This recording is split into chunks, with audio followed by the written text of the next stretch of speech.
네, 안녕하십니까. 비밀 무기 채널입니다. 한국이 우크라이나에 살상 무기를 지원할 수 있다고 발표하자 러시아가 발칵 뒤집히고 서방 세계가 흥분감을 감추지 못하고 있습니다. 서방의 많은 언론들이 한국이 드디어 무기 지원을 선포했다고 알리며 한국의 지원으로 인해 우크라이나 전쟁의 판도가 달라질 것이라고 말하고 있습니다. 먼저 폴란드 매체 WP테크는 20일 전쟁의 흐름을 바꿀 수 있는 결정이다. 초강대국이 우크라이나를 도울 것인가라는 제목으로 보도했습니다. 이 매체는 글로벌 파이어파워에 따르면 세계에서 5번째로 강력한 군대를 가지고 있는 국가로부터 우크라이나는 어떤 장비와 보급품을 받을 수 있습니까? 라고 물으며 한국 정부의 발언에 해석에 열중했습니다. 장호진 국가안보보좌관이 우크라이나에 제공하는 무기 유형에 관해 전략적 모호성을 유지할 것이라고 하면서 치명적이든 아니든 무기 지원에는 다양한 옵션이 있습니다. 일반적인 살상무기가 아닌 정밀무기의 종류도 많습니다. 라는 말을 전했습니다. 그러면서 한국은 우크라이나인들에게 귀중한 어떤 무기를 갖고 있습니까? 물으며 155mm 포탄을 가장 먼저 지목했고, 이것은 우크라이나를 돕기 위해 전선으로 보내진 나토 장비에 사용되는 표준 탄약이라고 했습니다. 또한 러시아 전차들을 격파할 수 있는 휴대용 대전차 무기신궁, 자주대공포 K-30B호, 1001을 비롯해 K9 자주포와 K2 전차가 있다고 했습니다. 전세계 군사정보를 다루는 SNS에서는 지금 한국이 우크라이나에 살상무기를 지원한다는 소식에 크게 술렁이고 있는데 한국 정부의 발표가 나자마자 이러한 반응이 나오고 있습니다. 한국은 매우 화가 났으며 이제 우크라이나에 실제 치명적인 무기 지원을 제공하기 시작할 수도 있습니다. 한국의 K 전차를 가져오자. K, K9, K21, K239 그들은 K9과 K1A를 보낼 수 있습니다. 한국은 꽤 좋은 제트기인 KF-21을 만듭니다. 아마도 전투기 대여섯 대 정도는 여유가 있을 것입니다. 개고하지 마세요. 그냥 보내주세요. 한국은 자신이 자유세계의 일부라는 것을 기억합니다. 한국의 형제들이 게임에 돌아왔습니다. 그들은 김정은이 러시아에게 보낸 것을 찾았지만 그것을 좋아하지 않았습니다. 그들의 포병 생산 능력은 진정한 게임 체인저가 될 수 있습니다. 정말 말이 됩니다. 그들은 북한이 문제를 일으키도록 도울 수 있는 것이 아무것도 남지 않도록 러시아가 패하도록 도와야 합니다.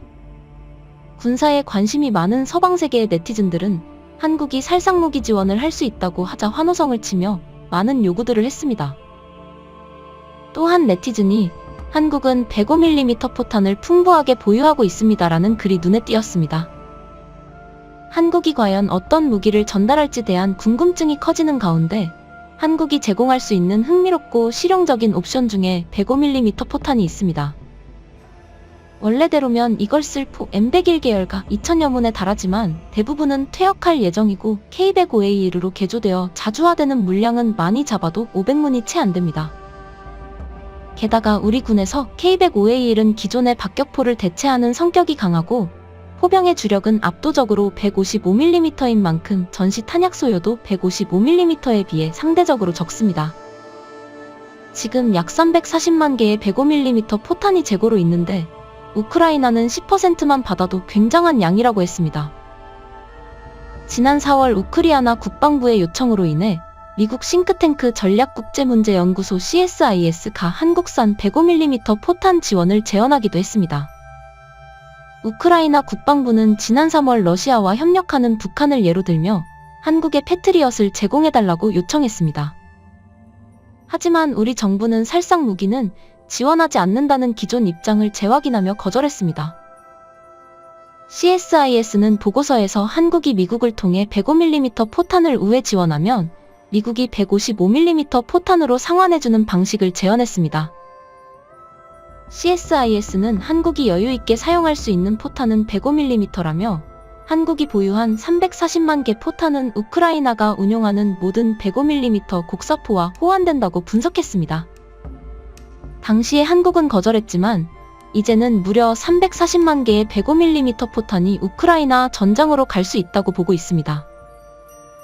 비록 이 무기가 노후화되고 사거리도 짧다고 하지만 전장에서 100만 발 이상이라고 하면 굉장한 화력이라며 이것만 보내줘도 굉장한 역할을 할 것이라고 했습니다. 한국 정부는 20일 푸틴이 북한과 정상회담 이후 북러 조약의 군사 개입 조항에 대해서 북한이 전쟁 상황에 놓이면 즉시 군사 지원을 한다는 것으로 우리에 대한 심각한 안보 위협이라고 했습니다. 군사 전문가들은 이 조항에 대해 한반도 유사시 러시아가 군사적으로 개입할 수 있는 길이 열렸다는 것으로 레드라인을 넘었다고 본다고 경계했습니다. 또한 전문가들은 사실상 북러 동맹의 복원이라고 봐야 하고 최악의 상황으로 보고 있습니다. 이번에 푸틴이 방북해서 북한과 동맹 수준의 조약을 맺은 것은 지난 3월 북한이 부족한 포탄을 지원해줬기 때문인 것으로 해석되고 있습니다. 현재 우크라이나 전쟁에서 가장 중요한 것인 포탄인데 제 아무리 무기가 많아도 포탄 부족으로 힘을 쓰지 못하고 있다고 했습니다.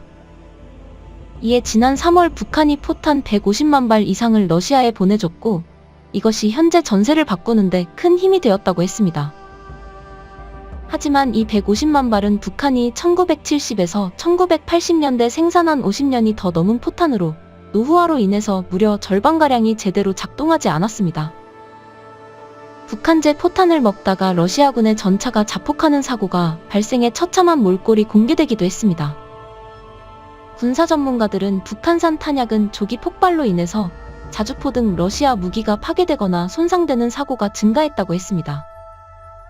디펜스 익스프레스는 지난 9일 북한이 러시아에 공급한 탄약 곡사포 가운데 무작위로 선정한 5발을 점검한 결과 포탄 추진체 함량이 제각각이고 장약 재질이 다르거나 내부에 포함돼야 할 구리선이 빠져있는 것도 있었다라고 보도했습니다. 이 때문에 북한제 포탄 사거리가 일정하지 않고 전장에서 제대로 쓸 수가 없다고 했습니다. 그런데 이런 형편없는 탄약과 비교도 할 수 없는 최상급의 탄약을 한국이 지원하려 하고 있습니다. 한국 정부는 지금 러시아가 북한과 동맹에 가까운 조약을 맺자 우크라이나에 155mm 포탄이나 대전차 유도탄 등 탄약을 우선 지원하는 방안을 검토 중인 것으로 전해졌습니다.